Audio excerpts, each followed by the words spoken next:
Bienvenidos! Welcome to another episode of Spain on Fork. Today we truly have such an epic episode. I'm going to show you how to make 5 of the most classic Spanish desserts that are typically served here in Spain. And let me tell you, all 5 of these desserts are so easy to make at home. They're all made with simple everyday ingredients you probably already have in your kitchen right now. And you don't need any expensive equipment or culinary skills to put these recipes together, folks. Like I always tell you, this is what the Spanish kitchen is all about, where simplicity meets extraordinary. If this is your first time here, don't forget to smash that subscribe button and click on the bell icon. That way you can get notified when I release new content and to become a part of the Spain on Fork kitchen. To all my returning subscribers, welcome back. For our first dessert recipe, we are making a classic Spanish flan known here in Spain as un flan de huevo. It is so easy to make, and it truly is one of the most classic desserts that hail from Spain. Let's begin by adding in half a cup of granulated sugar into a small fry pan, which is 100 grams, along with a quarter cup of cold water, which is 60 milliliters, and 1 teaspoon of fresh lemon juice, which is 5 milliliters. And we'll heat it with a medium heat. Now what we're doing here is making the caramel sauce, which is what gives the flan that beautiful golden brown color. The secret, don't mix any of the ingredients, let the pan do all the work, and we're going to go here between 6 to 8 minutes. After about 8 minutes, and we've ended up with a beautiful light golden brown color, you don't want to overcook your sauce, otherwise it gets a bitter flavor to it. I'm going to remove the pan from the heat, and we'll evenly distribute the sauce into 4 individual flan molds. If you don't have flan molds, no big deal. You can use any type of bakeware here. Just make sure that it's not too big, otherwise your flan is going to be too thin. And we'll transfer the flan molds with the sauce into a casserole dish. For the next step, I'm going to measure out 1 3/4 cups of milk, which is 415 milliliters. Now the milk that I'm using is full fat, but you can also use 2% fat milk for this recipe. Then we'll add in 1 teaspoon of vanilla extract into the milk, which is 5 milliliters, and mix it all together. Then we'll crack in 4 eggs into a large bowl. I'm using cage-free organic eggs, but you can use whatever eggs you want. But you know the old saying, the higher the quality of the ingredients, the better the overall flavor. And we'll whisk the eggs together. Once the eggs are well whisked, I'm going to slowly add in half a cup of granulated sugar, which is 100 grams. The secret here, make sure you continue to whisk this together as you're adding that sugar. That way the sugar can really incorporate into the eggs. Once you've added the half cup of granulated sugar and it's well incorporated into the eggs, I'm going to start adding the 1 3/4 cups of milk that's been infused with the vanilla extract. And once again, you want to mix this continuously while you slowly pour in that milk mixture.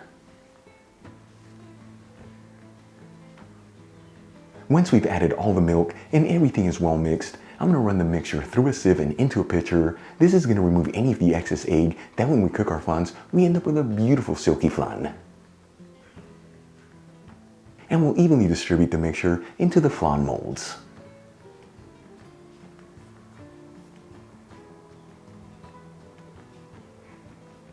Then we'll add in some cold water into the casserole dish. You want to go to about the halfway point. This technique is called here in Spain al baño María, which is basically a double broiler. What this does is it evenly distributes the heat, that way the flans are perfectly cooked throughout.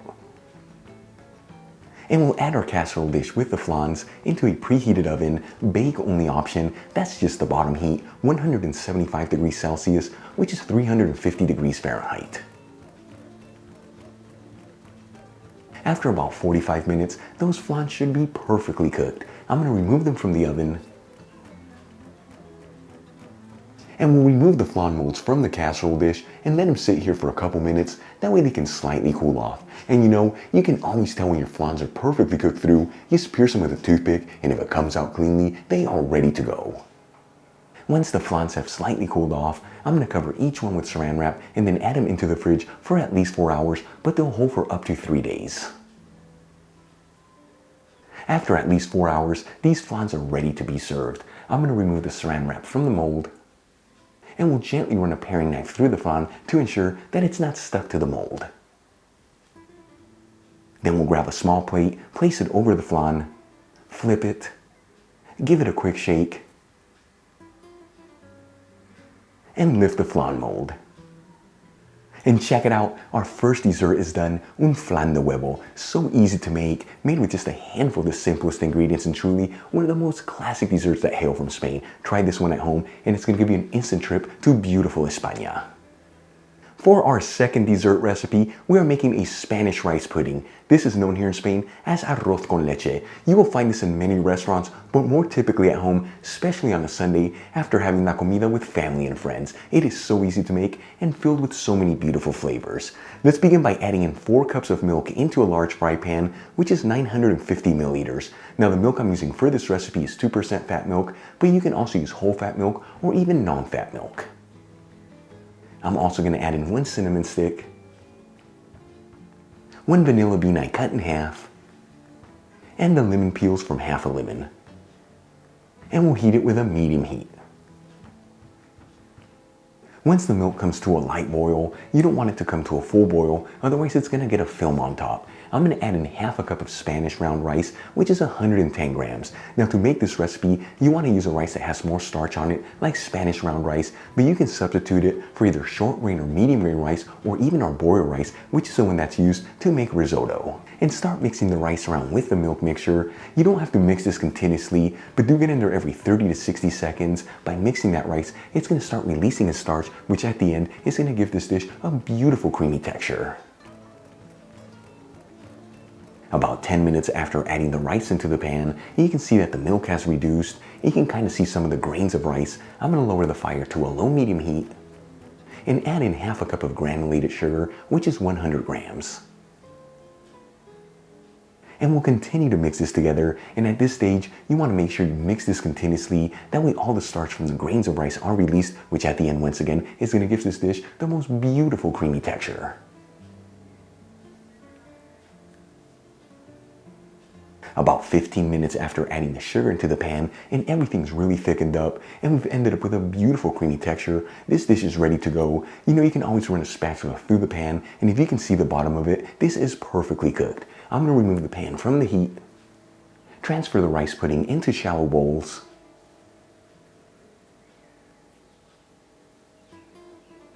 top them off with some cinnamon powder, and a kiss of fresh lemon zest. Check it out, our second dessert is done, Spanish rice pudding. Once again, known here in Spain as arroz con leche. It has such a beautiful creamy texture to it, but the best part, it is so easy to make and made with the simplest ingredients. Once again, this is what Spanish cuisine is all about. Moving on to our third dessert recipe, we are making a Spanish apple tart. This is known here in Spain as una tarta de manzana de la abuela. Once again, it's made with just a handful of ingredients. It's effortless to put together, but the flavors and presentation are absolutely beautiful. Let's begin by grabbing a pre-made puff pastry. Now the way they sell them here in Spain, they're not frozen, they're fresh. If you can only find them frozen in your area, no big deal. You just make sure you fully thaw it out before you get started with the recipe. And I'm going to pierce the dough with a fork all over. This is going to ensure that when we bake our dough, it's all evenly cooked. And then we'll transfer the puff pastry dough into a baking tray. For the next step, I'm going to peel 3 Granny Smith apples. Now to make this tart, you can use whatever apples you like, but using Granny Smith is the best here as their sweet tart flavor and incredible texture really shine through in this apple tart. Once the apples are peeled, I'm going to cut each one into 4 evenly sized quarters. Remove the core from each piece of apple, and then thinly slice each piece of apple into pieces that are 1/4 inch thick, which is a little over 1/2 centimeter. And as you're cutting your apples, make sure to squeeze some fresh lemon juice on them, that way they don't brown.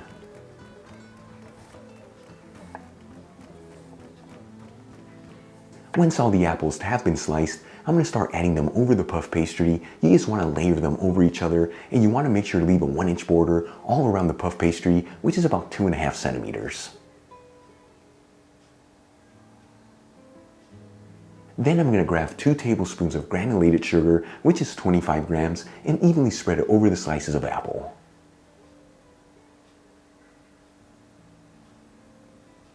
And we'll add our baking tray into a preheated oven, bake and broil option, that's the bottom and top heat, 175 degrees Celsius, which is 350 degrees Fahrenheit. If your oven can't do both functions at the same time, just cook it for about 5 to 10 minutes longer than I'm cooking mine. While the apple tart is cooking in the oven, I'm going to add in a quarter cup of apricot marmalade into a bowl, which is 80 grams. And we'll also add in 1 tablespoon of cold water, which is 15 milliliters. And we'll mix it together until it's well mixed. Now the reason why I added water to the marmalade is because later on we're going to spread this over the tart, and by adding the water, it doesn't make that marmalade so thick, which makes it so much easier to spread it over the tart. After about 25 minutes, this apple tart should be perfectly cooked. I'm going to remove it from the oven,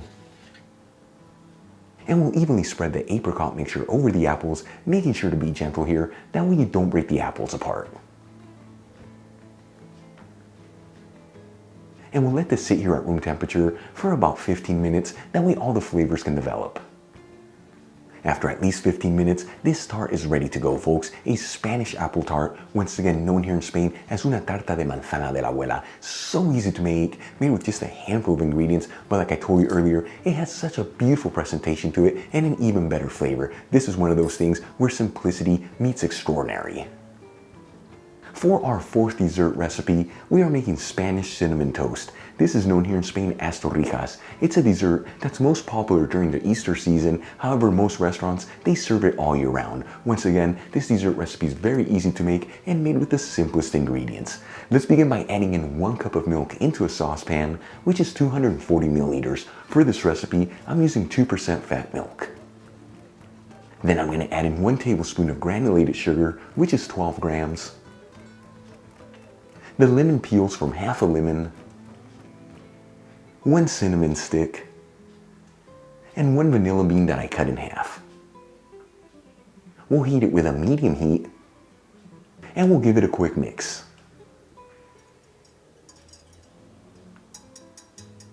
Once the milk comes to a light boil, I'm going to turn off the heat and let this sit here between 15 to 20 minutes. That way that milk can really infuse with all the flavors. After about 20 minutes, I'm going to remove the saucepan from the stovetop and drain it into a sieve with a casserole dish underneath. For the next step, I'm going to crack 2 eggs into a shallow bowl and whisk the eggs together until they're well mixed. And then we'll grab 1 baguette and cut it into diagonal slices that are 1 inch thick, which is about 2.5 centimeters. Before we start coating our slices of baguette, let's start heating our oil. I'm going to grab a large fry pan, heat it with a medium heat, and add in half a cup of sunflower oil, which is 120 milliliters. For this recipe, you can use whatever neutral vegetable oil you like. While the oil is heating, let's start coating the slices of baguette. First, you want to go into the infused milk. You want to make sure that it's well coated, but not overly coated, otherwise the bread's going to get mushy. And then into the egg wash. And we'll continue to coat our slices of baguette in this same technique until they're all done.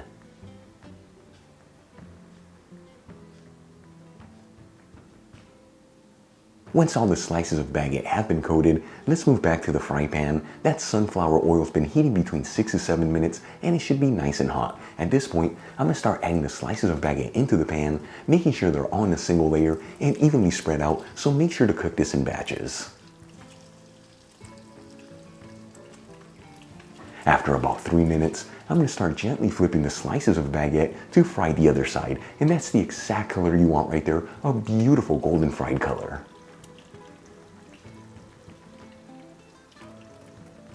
After a total cooking time of 6 minutes, that's 3 minutes per side, these Spanish cinnamon toast should be perfectly cooked. I'm going to start removing them from the pan and transferring them into a dish with some paper towels. And we'll continue to cook this in batches in this exact same method until all the pieces of baguette are done. And for the ones you already have done, if you want to keep them warm, just add them into a preheated oven at your lowest setting. Once all the slices of baguette have been fried, let's start plating our dish. I'm going to add a couple of them into a serving dish. Then we'll add in 1 tablespoon of powdered sugar into a small bowl, which is 8 grams. And 1 teaspoon of cinnamon powder, which is 2.5 grams. And we'll whisk it together, that way it's well mixed. Then we'll add the mixture into a sieve and sprinkle it over the pieces of fried bread. Check it out, our Spanish cinnamon toast is done. Once again, this is known here in Spain as torrijas. So easy to make, such a beautiful presentation. You know, here in Spain, we serve this as a dessert, but you can totally serve this for breakfast for an incredible start to your day. For our fifth and final dessert, we saved the best for last. We are making Spanish natillas. This is basically a creamy pudding that's filled with flavors of cinnamon and vanilla. You know, here in Spain as a kid, this is the dessert that you typically eat and you still enjoy it as an adult because it's got so many great flavors. Let's begin by measuring out 1 cup of milk, which is 240 milliliters. For this recipe, I'm using whole milk, but you can also use 2% fat milk.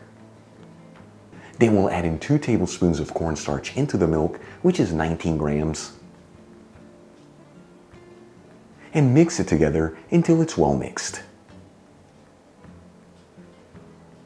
For the next step, I'm going to add in 3 cups of milk into a saucepan, which is 710 milliliters. Once again, the milk that I'm using is whole milk, but you can also use 2% fat milk here. Then we'll add in the lemon peels of half of a lemon into the milk, along with 1 cinnamon stick and 1 vanilla bean that I cut in half. And we'll heat it with a medium heat. Once the milk comes to a light boil, you don't want it to come to a full boil, I'm going to remove the saucepan from the heat. And we're going to leave our milk to sit here at room temperature between 15 to 20 minutes. That way it can infuse with all the flavors. In the meantime, I'm going to crack in 5 eggs into a bowl. Then we'll separate the egg yolks from the egg whites and add the yolks into a large bowl that fits perfectly on top of the saucepan. And we'll whisk the egg yolks together until they're well mixed. And for this recipe, we're not going to be using the egg whites, but by all means do not toss them, save them, and make yourself a beautiful egg white omelet. Once the eggs are well whisked, I'm going to start slowly adding in half a cup of granulated sugar, which is 100 grams, while I continue to whisk everything together.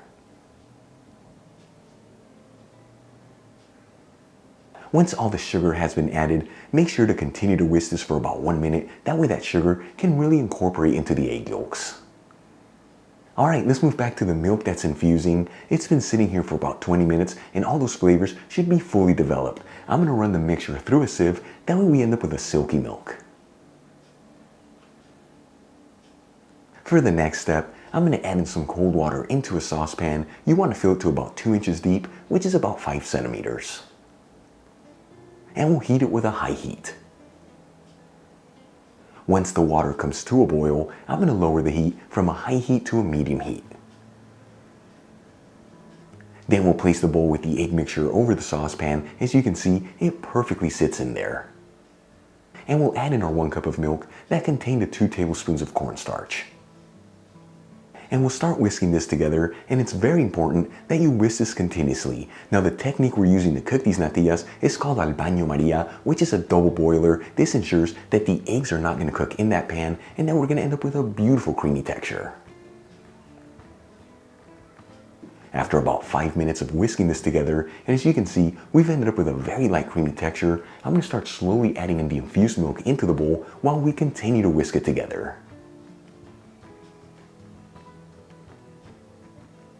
Once all the infused milk has been added into the bowl, we're going to continue to whisk this and cook it for another 10 minutes or until we end up with a beautiful light and creamy texture.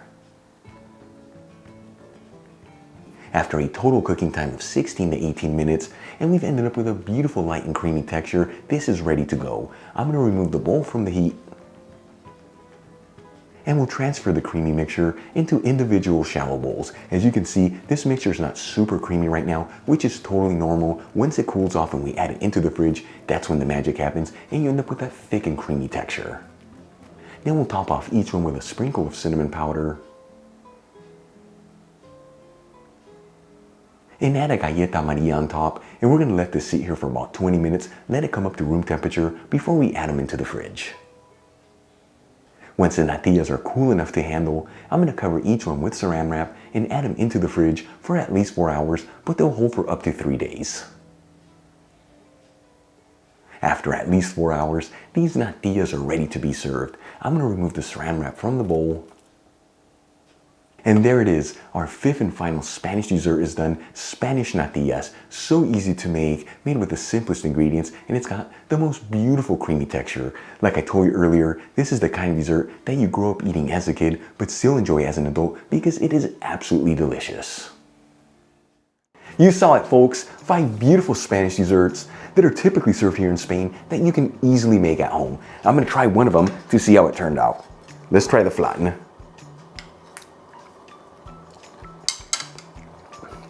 Oh Lord, that's good. Like I told you at the beginning, simplicity meets extraordinary. Try these desserts at home with a first bite, an instant trip to beautiful España. Really quick before I go, a shout out to a couple of my patrons, Britt Saunders, Tandy Irvin, Paul Whitfield, Wesley Evan Smith, and Debbie Lee. Again guys, thank you so much for being patrons of Spain on a Fork. You know how much I appreciate you. For the rest of you, if you're not with me on Patreon and you'd like to support the show so I can continue to release videos like this, you'll find my Patreon link in the description box below and iCard above. If you enjoyed today's video, hit that like button, leave me a comment below. If you're not subscribed, you know what to do, smash that subscribe button. Till the next time, hasta luego.